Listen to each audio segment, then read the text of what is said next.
I know I need to review more episodes from G4, but honestly, I'm feeling a bit old school right now.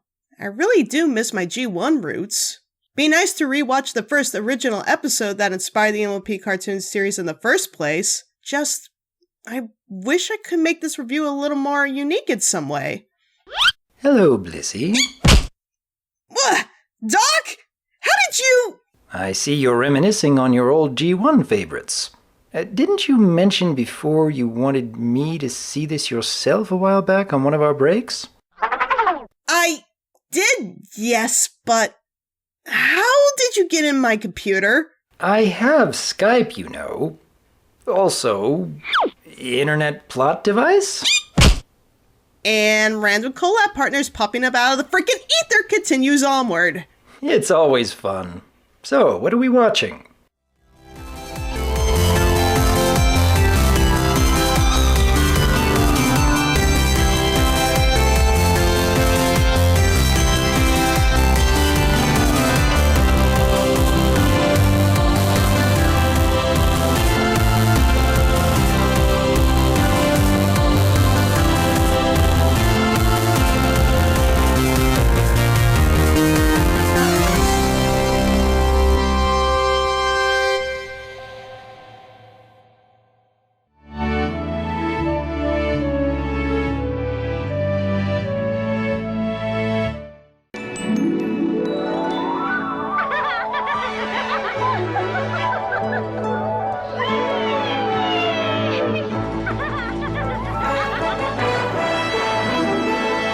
Opens with Pegasi sliding down a rainbow into a pond for fun.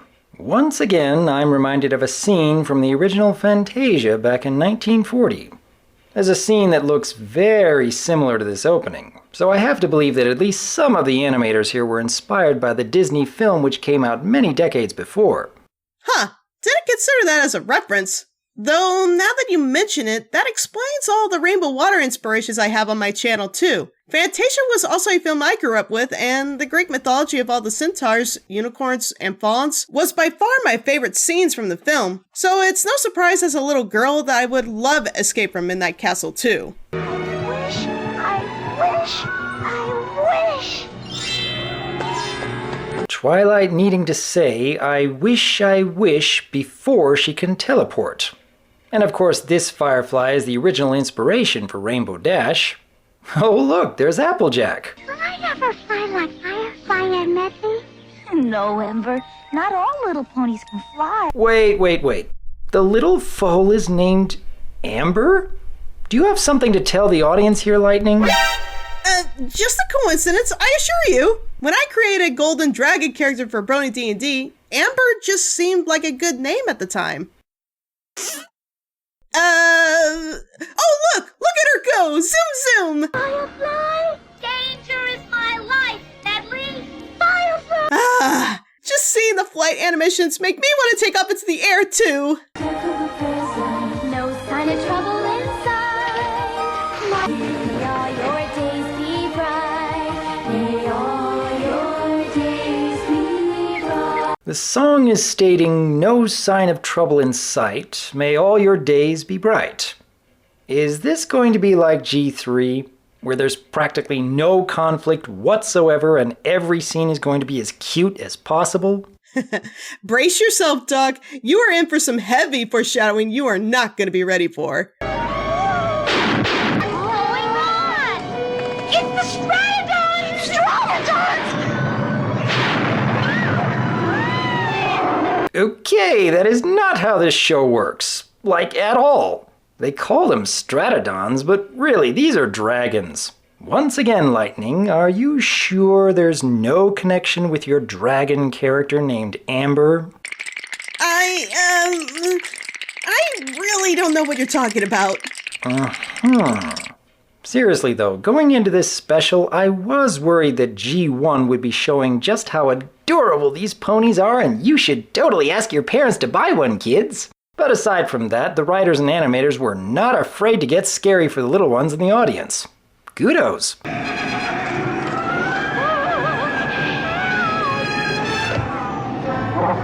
And things went from 0 to 100 in less than a few minutes.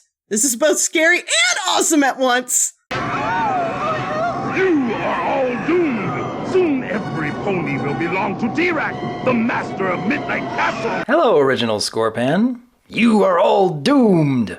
Although the pronunciation of T-Rack is a little different than I expected. Listen, Scorpan, can I go with you next time, huh? Can I?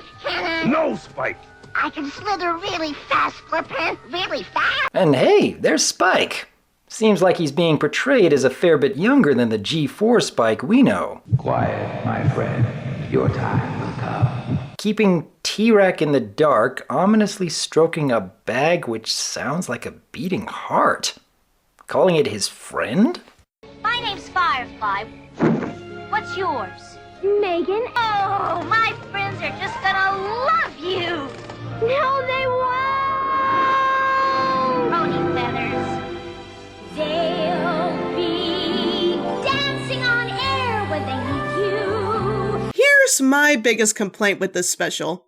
The pacing here is so ridiculously over the top fast. Human girl meets talking pony. Pony says hop on. My friends need you because you're strong?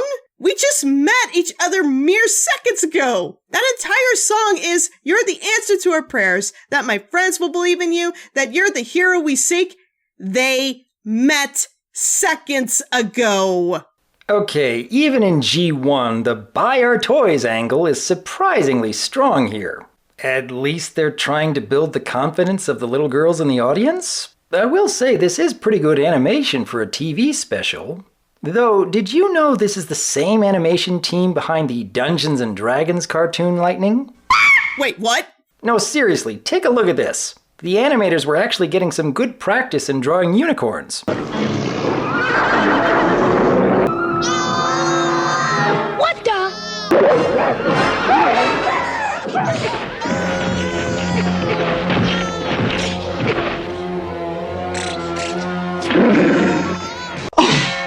So let me get this straight.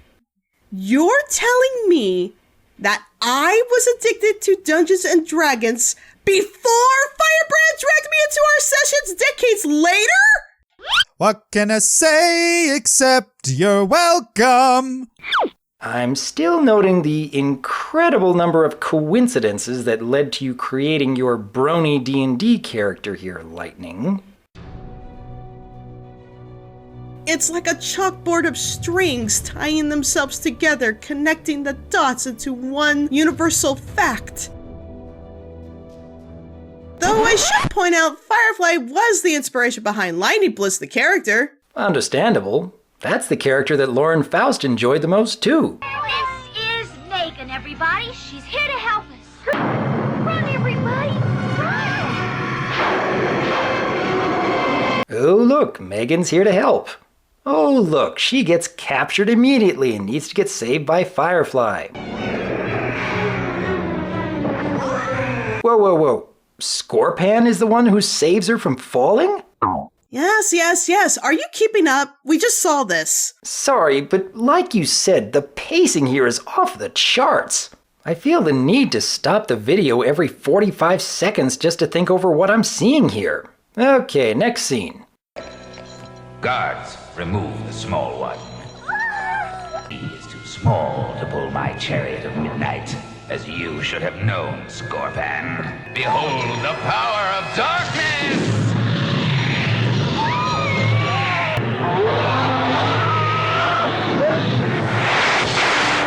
And Scorpan, if by midnight I do not have a fourth pony, a head will roll.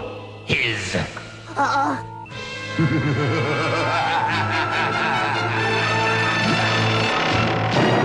Yeah, again, I have to stop the video in less than a minute. There's so much going on here. This special keeps going from 0 to 100, if not 1,000. I can see what you mean. So, T-Rack decides that Ember, which still sounds suspiciously close to Amber once again. I always heard Amber, not Ember. Maybe because it was easier to pronounce when I was a kid? Anyways, she's too small to fulfill T-Rack's dark plans. But he unleashes the power of darkness. to transform the adorable little ponies into terrifying monsters. Are you seeing some of the inspiration where Thunderblight came from now? The Moochik has magic powers. He'll help us. The Moochik has magic powers, he'll help us. Moochik? Why didn't they go to him first? Shooby-doo, shoop, shooby-doo. Call upon the sea ponies when you're in distress. Wow! Helpful as can be ponies, simply sing the SOS. Dog, you still with us? How do I even talk about this? It comes completely out of nowhere, putting on a musical show while both Megan and Applejack are staring just as dumbstruck as I am here. Plot device, though very small. This actually serves a purpose in the story. This. You'll see later. Mr. Moochik? Come on, no time to waste. Unless you want to stumble around in the dark for all eternity. Oh, hey, look, it's Owen. Only friendlier. What? Hold on. Was this the inspiration for Fluttershy? A character who lives out near the woods with a pet rabbit who's obviously more intelligent than the average bunny? Okay, this Moochik is actually a more fun character than I was expecting. Song is actually more entertaining too. Though, let's be honest here, Shooby-Doo is going to be staying in your head far longer. The rainbow of light. But it's so small. Well, it's better than nothing. I do like the little lesson here. I just clicked on something. Is this supposed to help my self-esteem? I think it's nice that the animators are obviously having a lot of fun being creative. And the writers actually care about what they're showing the kids. Way better than G3, but still going way too fast with the pacing, so it's more of a give and take. Are we gonna cross that? The sea ponies. Shooby-doo, shoop, shooby-doo. Remember when I said the sea ponies were a plot device?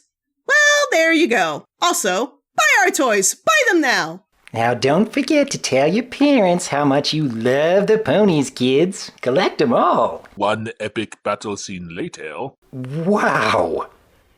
I need a few minutes to process all of this.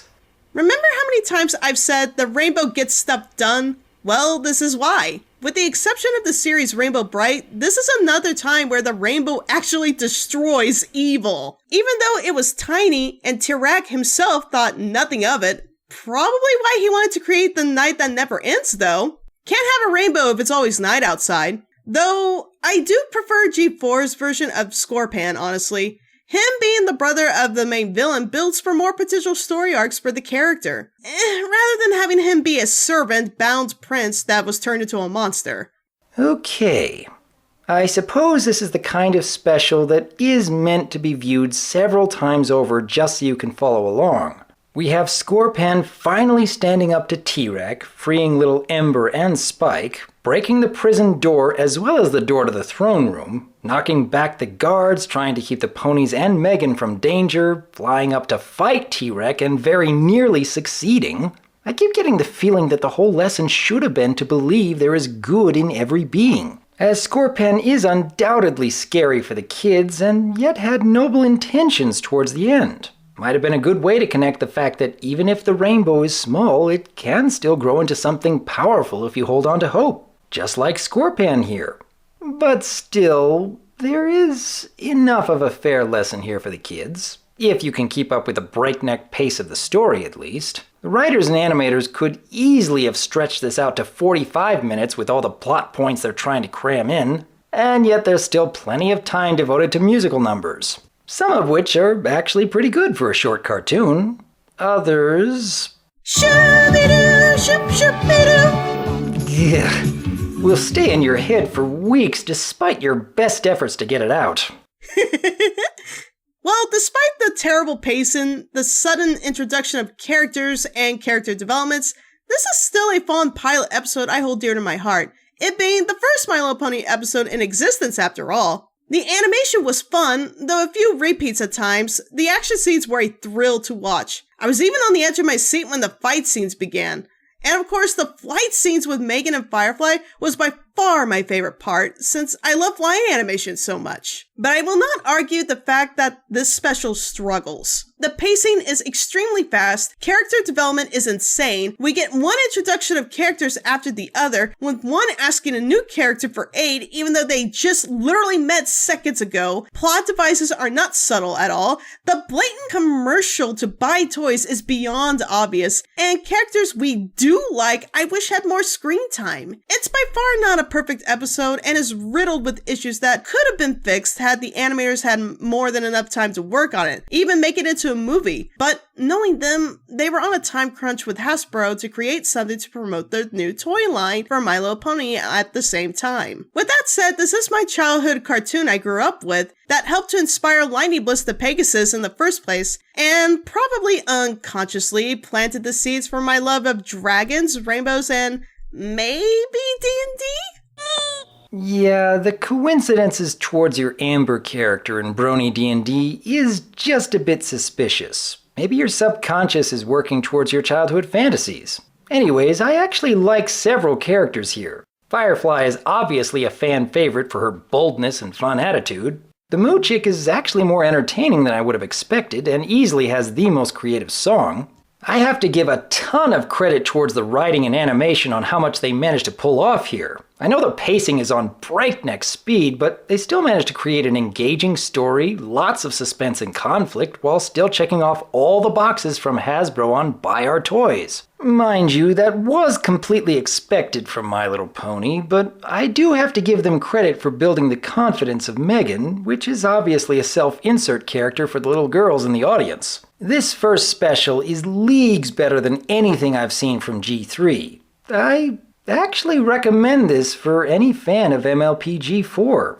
There are a few parts which can be hard to get through, but it was still a rather fun and enlightening experience. Thank you for telling me how much you loved this special, Lightning.